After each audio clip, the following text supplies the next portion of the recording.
Qorxu bax, onda elə çıxır ki, qorxu bir belə deyim də, o bioloji reaksiya deyil də, bir illüziyadır da onda bizim Yox, yaratdığımız. heç qətiyyən bioloji reaksiya deyil.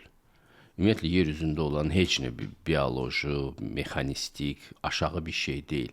Aşağı olan şeylərin də mənası alidir.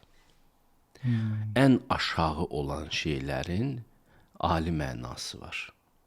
Və nə götürsəz yer üzündə, hətta söyüşlərin belə mənası alidir. Məsələn, ən populyar söyüşlər nədir? Sevgidir, sapılmış sevgi. Sapılmış sevgi. Sapmış sevgi, yolundan sapmış sevgi. Oh. Mən daha indi demək istəmirəm. Yəni, ən populyar söyüş nədir? O, sevginin iyrənc formasıdır. Başa düşdüm. Yəni, ən aşağı anlayışların belə mənası alidədir. Bilirsiniz, Freud kimilər gələndə dünyanı aşağılayırlar.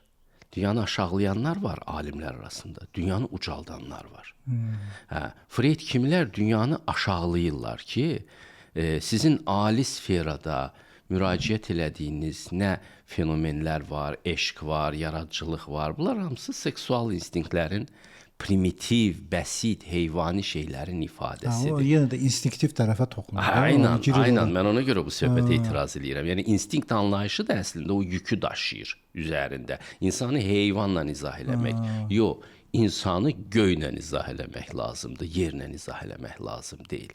Yerdəkilərin də mənası göydədir. Yerdə düşmüş daşların da mənası göydəki buludlar. Super söylədiniz abi. Belə.